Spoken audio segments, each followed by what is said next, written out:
What were we calling this again? AC Talks, that's right. I was like, welcome to...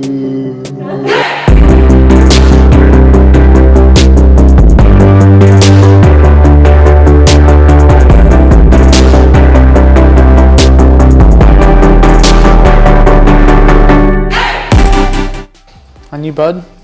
All right. So, welcome to another edition of AC Talks. I'm August Garnsey, English Language Fellow here at Nur-Sultan, and today I have with me special guest AJ. How's it going? I am AJ Ogle. I'm a research Fulbrighter here in Astana. So I got here this last August and will be here till June. I'm a researcher at Nazarbayev University, covering a few topics. They're still kind of setting themselves up. But I'm most interested in orbit debris, and then I'm also working on some attitude control systems, how a satellite orients itself, pointing wise, not physical movement. All right, excellent. And so, Global Space Week. We just started Global Space Week this week, and that's obviously sounds like it's in your specialty, your area of research and expertise here, AJ.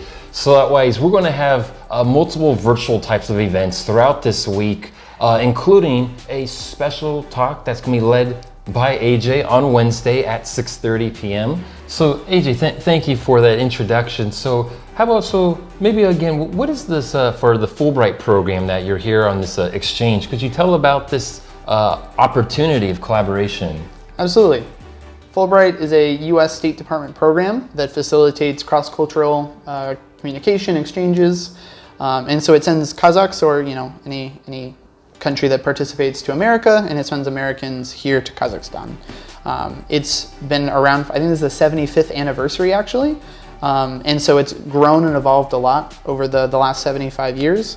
And currently there's like 10 to 15 different varieties, but two predominant ones. Most common is the English teaching assistant. So these are my colleagues. I am the second variety, the study researchers. And so here in Kazakhstan, the ETAs travel to more regional cities, and then they teach either English teachers or college students. And so it's a great opportunity to learn English from a native speaker, which is especially useful here in Kazakhstan, as they are pushing a trilingual initiative.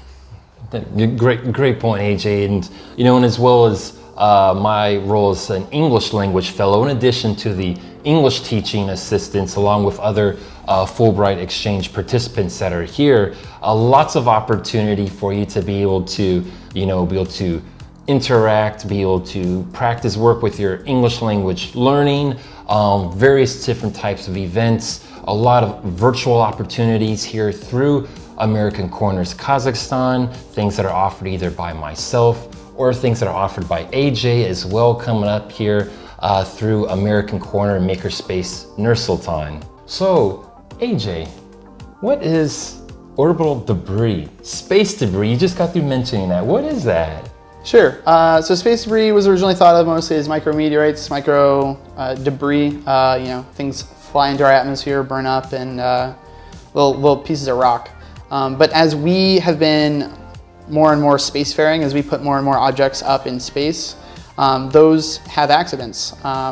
There was actually one collision in 2009 between Iridium-33, a communication satellite, and a US communications, like a commercial satellite, and a Russian defunct satellite, Cosmos 2251, I believe.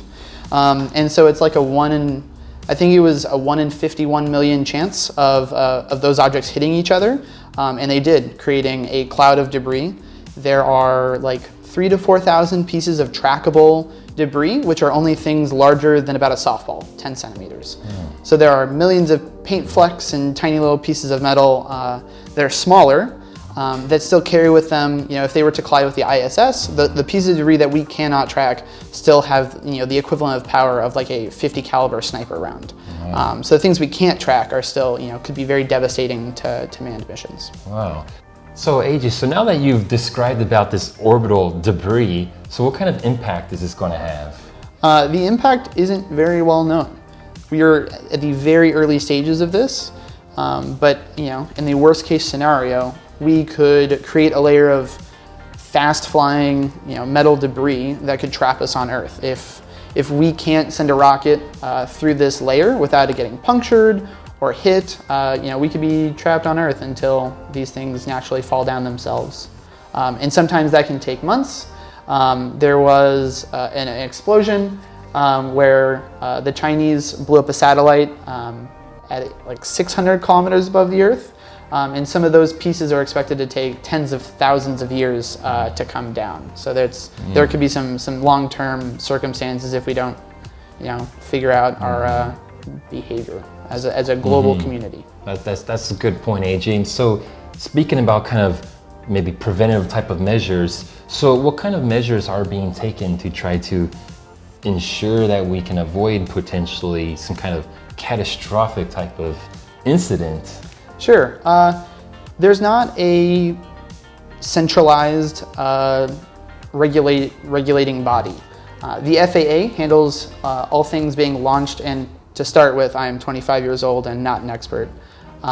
There's absolutely room for me to be wrong, but my understanding is the FAA regulates missions on Earth. So typically, there's a rule now that says at the end of the mission of a satellite, it has to deorbit within 25 years. Or if in the case of like a geostationary satellite, it has to push itself out of the way of other missions that would operate in the geostationary area. But that only accounts for satellites launched out of the US on US carriers. So for example, if somebody wanted to not follow those rules, they could launch out of India or Russia, and they just have to follow the rules of the country they launch out of. So as a global community, I don't think we are having the conversations that we should be having. Hey Joel, thank you for the information, and hopefully those measures will be taken into effect, hopefully coming up in the future. And speaking of discussion groups, I'll be hosting 2 events every week here at the American Corner, at least for this month. So feel free to stop on by. Love to see folks involved. I think they'll predominantly be virtual, but that may change, as COVID regulations change as well. Perfect. And also as well, don't forget to join in too for my English language teachers out there that are watching, pre-service, in-service English language teachers, for my weekly English teacher development webinar series, Thursday nights at 7 p.m. And I do hope that you can join me. Go check for the registration in the tap link in the bio section. Please, as always, like and subscribe our channel and our account. Thank you guys again for joining us for another AC Talks. We really hope to see you guys again. Join us next time. And please, any kind of comments, questions, we hope to see that into the comment section. Thank you very much, everybody. Have a good evening, good afternoon, good morning, whenever you're watching.